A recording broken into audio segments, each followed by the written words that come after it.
The signaling and that binding of the MET and the HCF help in a downstream way lead to cell proliferation, cell motility, survival, angiogenesis, and also invasion. So all of those key cancer hallmarks. And because of it being on an epithelial cell, it's a really good marker because it's found in many, many different types of cancer. So it makes it what we call kind of a nice, actionable mutation.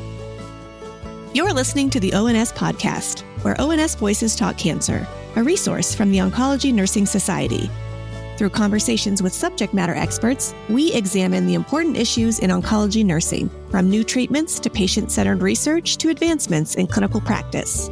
Join us as we hear from nurses in all facets of oncology care, from bench to bedside and everywhere in between. Hello and welcome to the ONS podcast. I'm your host, Jaime Weimer, Manager of Oncology Nursing Practice at ONS. And today we're talking with Marianne Davies, Senior Oncology Nurse Practitioner at Yale Comprehensive Cancer Center in New Haven, Connecticut, about the MET inhibitor drug class. This episode is part of a series about anti-cancer drug classes, which we'll include a link to in the episode notes. As a reminder, you can earn free NCPD contact hours after listening to this episode and completing the evaluation we've linked in the episode notes. Welcome and thanks so much for joining us today, Marianne. Well, thank you for having me. It's such a pleasure. So to start things off, can you give us a brief overview of the history of these MET inhibitors in the field of oncology? Interestingly enough, the MET receptor was actually identified several years ago, actually back in 1984. And it was actually identified as an oncogene in osteosarcoma. And so basically what that MET receptor does, it's a tyrosine kinase pathway. And the ligand that it attaches to is something called HGF/SF. That's a hepatocyte growth factor, scatter factor. This MET pathway, tyrosine kinase pathway, is really important in tumor cell growth and migration. And it's expressed specifically on epithelial cells. So that's going to really help us in identifying how it can be a pathway for cancer treatments. So let's talk a little bit about that. What is the underlying mechanism of action that MET inhibitors are associated with? MET inhibitors are really important. The signaling and that binding of the MET and the HCF help in a downstream way lead to cell proliferation, cell motility, survival, angiogenesis, so the development of new blood vessels, and also invasion. So all of those key cancer hallmarks. It plays a really active role in that. And because of it being on an epithelial cell, it's a really good marker because it's found in many, many different types of cancer. So it makes it what we call kind of a nice, actionable mutation. What we've seen over the course of time as it's been more investigated is that, first of all, MET is essential. We do need it in growth and development. It's really early on part of our embryogenesis and development of the musculature and nervous system.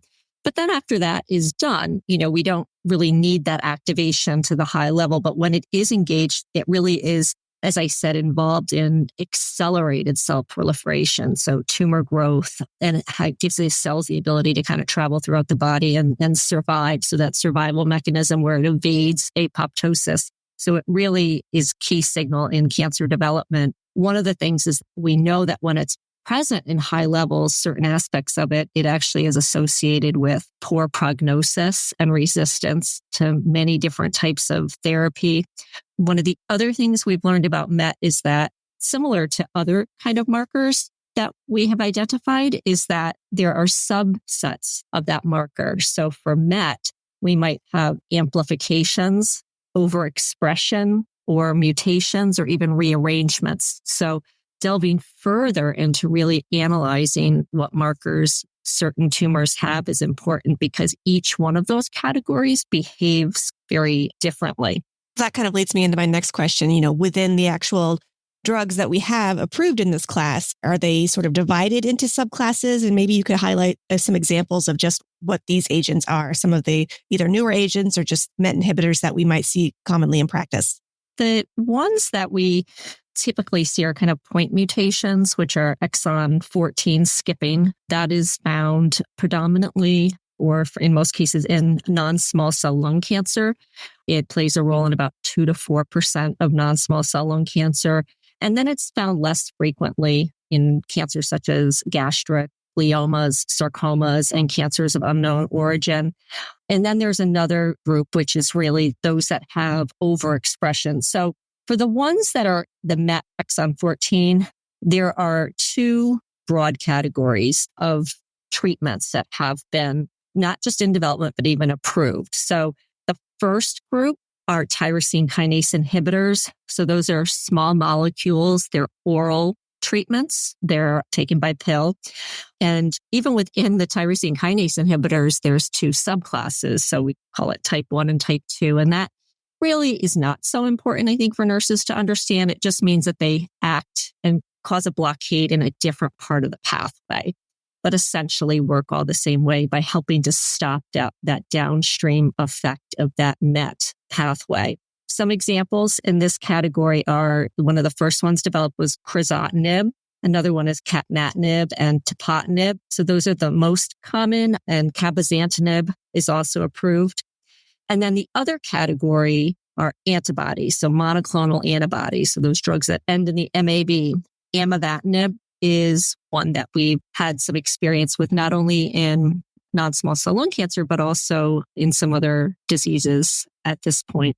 For treatments, not just the exon 14, but those that have MET overexpression, we have an ADC, or an antibody drug conjugate, telisotuzumab, which is not quite approved yet, but it has an accelerated designation that's being reviewed by the FDA now, which has shown some promising. So really, drugs are approved for those that have the gene rearrangements and those that have overexpression, and three very different categories of treatments. That's really interesting. So knowing that there are these sort of distinct categories of how they're kind of interacting and inhibiting this MET, are there common toxicities or adverse events that we see with these different classes? Are there similarities across all of those classes? Just talk a little bit more about what sort of toxicities that we should anticipate seeing for these patients. I would break it down by drug category, certainly. So for the tyrosine kinase inhibitors, the small molecules, which are the oral therapies, the common side effects that we see across targeted treatments, not just for MET, but for other things, even like EGFR, ALK, other kinds of mutations, these oral therapies have a propensity for causing things like nausea, emesis, some diarrhea. But in the particular classes, there kind of are some unique things that are with these MET inhibitors. For example, crizotinib, we found early on, caused some vision changes. Patients would report things like floaters or a little bit of blurry vision. For the capmatinib, things like elevation of amylase and lipase, fluid retention and bloating, and hypersensitivity reactions and photosensitivity. The tepotinib, very similar, interstitial lung disease, hypersensitivity reaction, photosensitivity, and then in some cases, some skin reactions. In terms of the monoclonal antibody, the amivantamab, that is something that's not an oral therapy. That's an infusion. And it is associated with very high level of hypersensitivity reaction, infusion reactions, if it's administered intravenously. And so there are some strategies that have been developed to help manage that. And that typically occurs in the first week or two in terms of how that is administered. So usually the first couple of doses is when that could be seen. And it's also associated with venous thrombus, VTEs, so thromboembolism in some cases. The antibody drug conjugate, when you think about it, it's an antibody that's attached kind of to what we call a payload, so a chemotherapy payload that is directed right to the cancer cell. And so those ADCs in general tend to take on the side effects of what the underlying chemotherapy agent is. So in the case of the telisotuzumab, that is an anti-microtubulin agent. And so some of those side effects typically are peripheral. So it's like the taxanes. Some of the side effects for that, like pneumonitis, peripheral neuropathy, and then also the standard nausea that could be associated with that. So understanding the mechanism and how it works can really help lead you to understand or anticipate what some of the side effects would be. Thank you for that explanation. That certainly helps. Let's talk a little bit about some of the strategies that we can use to help mitigate these toxicities, hope maybe prevent them if possible. What are some of the pharmacology-related strategies that we should be aware of that can be used in the case of these types of toxicities? for the tyrosine kinase inhibitors. I talked about the nausea, vomiting that can occur. So our standard antiemetics can be very helpful. And because these are given orally, one of the things we need to take into consideration is that some of them have very specific directions in terms of either taking them with food or without food or at around the same time of other medications. So each drug has to be looked at specifically. And oftentimes we can time the antiemetics so that we can pre-med for the patient so that they don't experience that nausea. In terms of the peripheral edema that can occur, so that fluid retention, the bloating, that's going to be a little challenging. It's not necessarily just lower extremity edema. Some patients will get very puffy hands and even upper extremities. So some strategies that can be incorporated are things like dietary modifications. So being careful about fluid intake, sodium intake. It can be helpful to use things like compression gloves or compression stockings. And even like lymphedema management, massage strategies can be helpful. Well, in some cases, pharmacologic strategies can be used for diuretics, but for some reason, the edema and the fluid retention doesn't tend to respond as well to the diuretics as other fluid retention issues tend to. I mean, it is used for patient comfort, but you're not going to see as traumatic a response to the diuretics as you might normally. One of the things I didn't mention before, but these TKIs and even the antibodies sometimes can cause an elevation in liver function tests. So we monitor those closely. And there's not really a pharmacologic intervention, but our strategy is to sometimes hold the dosing of either the oral therapy or the IV therapy, and then sometimes doing a dose modification to help minimize that as a side effect. For the monoclonal antibody that is infused, so the amivantamab, in terms of managing infusion reactions, there is a very prescriptive strategy for pre-medications. Oftentimes, it's recommended to start pre-medications even the night before and then the morning of. And the first dosing to help minimize the hypersensitivity reaction or infusion reaction is to administer the amivantamab over day 1 and then day 2 of the first week, and then weekly for the first 4 weeks. And then it goes to an every 2 to 3 week dosing schedule. So from a pharmacologic perspective, sometimes that dose modification of giving it in smaller doses over a period of time can decrease the intensity of that infusion reaction. And then the antibody drug conjugate, so the TELC is going to be, the biggest side effect for that is the nausea. And so that is managed by our standard antiemetics. In terms of the other kind of laboratory abnormalities, so alterations in blood counts and even peripheral neuropathy, there's not a specific pharmacologic intervention. So the pharmacologic adjustment is to either hold a dosing or do dose reduction or increase the interval between the dosing to help manage that. This strikes me as that for these targeted therapies, they're all under this large umbrella of MET inhibitors. But as you've so helpfully described, like there's the subclasses within that really create these very distinct scenarios and contexts that we have to be aware of. So not only as we care for these patients, as we help educate our patients and their caregivers, we need to make sure we're kind of thinking in the right subclass, because as you've just described, the way to help manage what are the common toxicities can be very different from agent to agent, depending on exactly how they are working within that MET downstream signaling. So I really appreciate you keeping that distinction as we've talked through each of these different questions. And you mentioned a few of these already a little bit, but in terms of administration considerations, so as the nurse working with my patient, helping to administer some of these drugs, are there any things that I should keep in mind as I'm actually doing the administration, or perhaps counseling patients when they are going to be administering to themselves when they're taking an oral agent? For the oral agents, the TKI, we have to be mindful that we educate our patients that, again, I don't want to make a blanket statement about taking it with food or without, because there are some differences between each of them, but it's important to look at that package insert prescribing instructions to say, all right, is food a variable in how you take it? Some of the agents are taken twice a day, some are just once a day. And so really helping patients to map out when to take the TKI in relation to food can be very helpful. Because otherwise patients go home and it can be very confusing, especially if you tell them they can't eat 2 hours before or hour after. And if a drug is twice a day, that can be very challenging. So I try to sit down with patients and really kind of map out a schedule for the day. The other part is really making sure that you're instructing patients taking these TKIs to be mindful that they shouldn't start any other additional medications while they're on this, and even supplemental and herbal medications and naturopathic things, because the pathways by which the TKIs are metabolized, there can be interference, and you may affect the metabolism and even the effect, or even increase toxicity if you start taking other medications that interfere with that pathway. So really, really important that you do a really good medication reconciliation. This is an area where I really rely on working closely with my pharmacy team to make sure that we're looking at all of those extra medications patients are taking and counseling them on not taking any additional medications.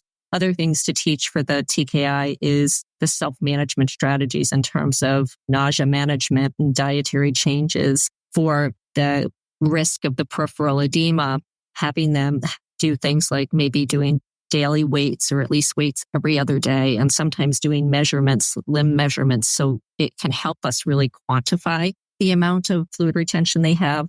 And then from a nursing perspective, meeting with these patients is to do really good skin inspection. When people have peripheral edema, they're at risk for skin breakdown, and that can lead obviously to infection. So really important for that. In terms of the patient education perspective for the infusions, for the antibodies, assuring that patients really understand how to take their pre-medications is critically important. And the length of the infusion time is actually quite lengthy for the amivantamab when it's given by infusion on cycle 1, day 1 and 2. And so assuring that patients understand that they need to have that time blocked off so that they can really anticipate the time they're going to be spending in the infusion center. And then also, because of that risk, they should have somebody that can drive them home is important. And then for the TELC, that again is going to be very similar in terms of having somebody that can drive them home because of the risk of some of the side effects during the infusions. Both of these can be given peripherally. They might be irritating. They're not vesicants. But for very lengthy infusions, you want to make sure that your patient has very good venous access. So, really encouraging them that if they do have limited access, if they're going to have a long infusion and long supportive care that goes along with it, it might be usually is in their best interest to have a venous access device placed so that you minimize any of those risks of any infusion reactions or skin toxicities associated with that. I really appreciate you bringing that up. I think rightfully so. We always consider, is this a vesicant? Does it need a central line versus peripheral? But I think your points are extremely important to consider length of infusion and frequency of infusion. So even if they're just in the initial phases, if there's more frequent step-up dosing or, again, very lengthy infusions, we know that it's just hard to, depending on where that IV goes, it's sometimes hard to keep that completely locked down. So I think those are really important for nurses to consider when they're working with patients, counseling them up front as they're getting them set up for therapy, of considering those things as well, and not just the vesicant properties that a drug may or may not have. So I really appreciate you bringing that up. You mentioned the importance of working and leaning on our pharmacists as part of kind of doing that interaction review, especially with herbal supplements, vitamins, things like that. How do you see other opportunities for pharmacy and oncology nurses to collaborate as we work together to manage adverse events or toxicities, provide patient education, and really just maintain and serve as that trusted source of information for our patients and their caregivers? So that, I think, can be challenging. I have the privilege of working in a larger academic medical center, so we have pharmacists on each of our infusion units that are available to assist with medication reconciliations and with providing or assisting in that one-on-one patient education. I certainly respect that that may not be the case in a lot of community facilities, and so that can be challenging. So speaking with the clinical pharmacists that are actually making up these medications can be helpful, and leaning on them to assist in the drug assessments or medication reconciliation can be helpful. They may not have the flexibility of being there to help assist counseling patients. So I think it's important, really just understanding what your resources are at each of your particular facilities and who you can reach out to.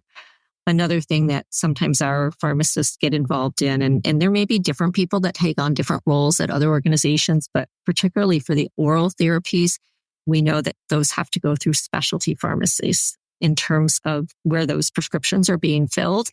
And so if you don't have a pharmacist that's actually on site, sometimes those specialty pharmacies actually have pharmacists that are there and available to be making those phone calls prior to actually filling the prescription for patients, or even shortly after their drugs are getting delivered, to help provide that extra layer of that patient education and just checking in to make sure if patients are having any side effects or questions after they get started. So I think that's a great resource if you don't have somebody that's immediately available right in your facility.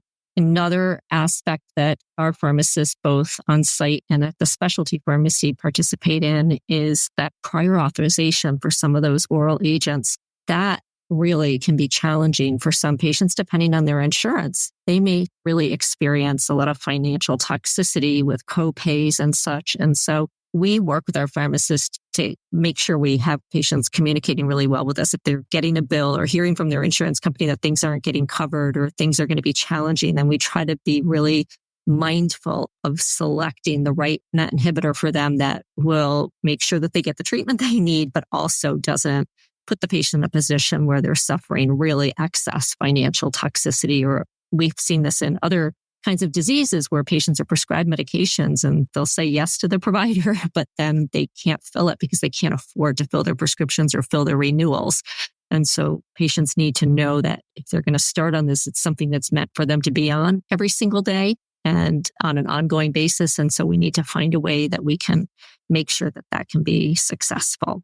As I'm listening to talking through all of the challenges that come with oral anti-cancer agents, certainly great for patient autonomy and time toxicity. They get to be at home versus in an infusion chair, for a day. It does create lots of complexity. A lot of new players get involved, all hoping to help the patient out. But I think from the patient's perspective, it certainly can be overwhelming and even confusing when you're not sure, you're getting a call from a pharmacist, but it's actually from your specialty pharmacy or your insurance has a case manager. And so you just get lots of people trying to be helpful and give you that feedback. But from the patient's perspective, just one other layer of complexity that is already on a very complex situation. So I really appreciate you bringing up all of those details. And it just highlights the importance of making sure our patients kind of know how to reach us as the provider and sort of the nurse and the physician and the team that's helping them with their treatment, just making sure they always are clear on how to reach us if they have questions or concerns, just because they are probably getting a lot of phone calls, but we want them to always have a direct contact to us as well. Exactly. So Marianne, what do you think the future looks like for these agents and their role that they will play in the landscape of cancer care? We're just in the past few years really starting down the path of the MET inhibitors. The TKIs have been around for a while, but now expanding into these other drug categories, such as the antibodies and the antibody drug conjugates. I've talked about them in terms of administering them as monotherapy or just kind of alone.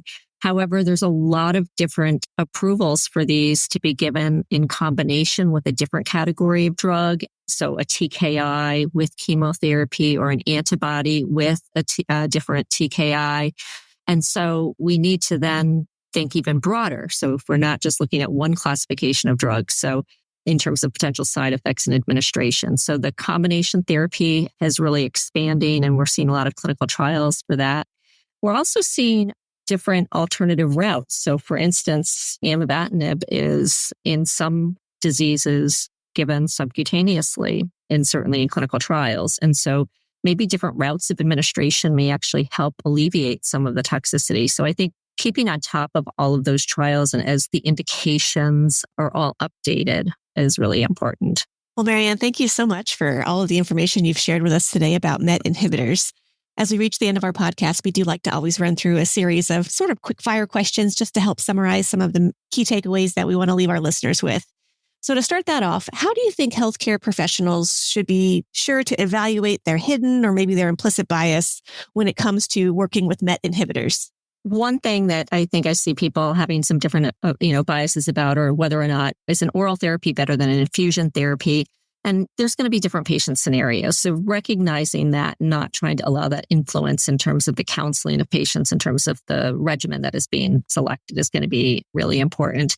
And while it may be more clinical work in terms of the infusion time, we need to just be mindful that that may actually be the best strategy for that patient, whether it's given as monotherapy or in combination. And so just recognizing that we may have a variety of different strategies that are used, each of which can be equally effective given the patient's particular scenario. What are some common misconceptions about MET inhibitors? I think the biggest one is that people assume that all MET mutations are going to be equally responsive to the same targeted therapies, that all of the abnormalities are the same and react the same, and they really don't. We're really diving down and carving that pie thinner and thinner in terms of each individual MET abnormality, in terms of what drugs it responds to and what that means for patient outcomes and prognosis. What's something about this topic that's not often discussed, but you wish people knew more about?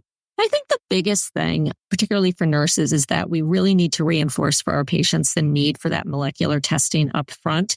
And even though it may cause a week or 2 or sometimes 3 weeks delay in potentially starting a treatment, it's so incredibly important that we understand what's driving the cancer. So getting that molecular testing is just invaluable.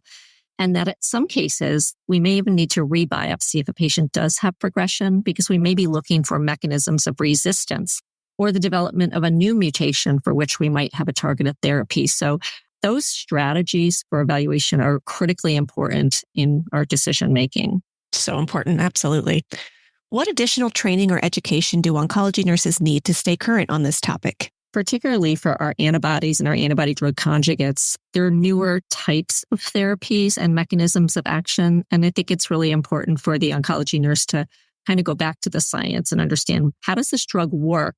And how does that then influence the potential side effects the patient is experiencing? It just helps you to be able to understand yourself and anticipate side effects, but also to be able to help educate patients and families for what to look for. Absolutely. And that's exactly what this podcast will hopefully help them do, is to peel back all the layers and get down to the science of what lies behind all of these unique drugs.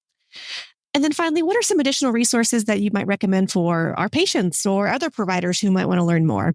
I think going to the actual drug websites often have tabs in there for patient education, patient resources, financial assistance, education sheets, and even medication cards. So that can be a very good resource. And then, of course, going to our ONS resources in terms of our telephone triage guidelines, our chemotherapy, biotherapy certification book is always really helpful. Sometimes those, they take a little time to get published. So even going to our own professional organizations and those websites and looking for additional resources. But probably the one that's the most up to date is going to be the package insert for identifying any changes and approvals and whatnot for specific drugs.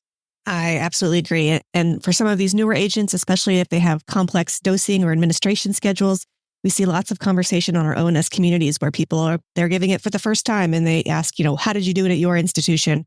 Do you have any tips? And so that's a great resource as well if you're starting a new drug for the very first time. I encourage our listeners to seek out some information there as well. Well, Marianne, thank you again for all of your information you shared today. It's been delightful talking with you, and I think our listeners will learn a lot from this episode. Do you have any final comments to share with them?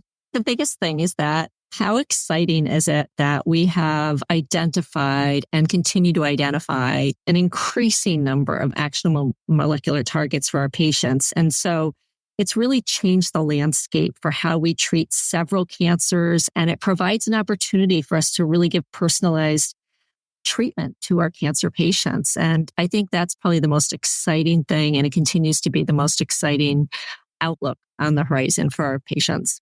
Well said. Thank you so much for joining us today. Thank you for having me. It's been a pleasure. Thank you for listening to the ONS podcast. Tell us about your favorite part in this episode by leaving a review wherever you download your podcast. For more resources and information about oncology nursing, visit us at ons.org and ons.org/voice. The ideas and opinions shared in this episode represent those of the guest and not necessarily ONS.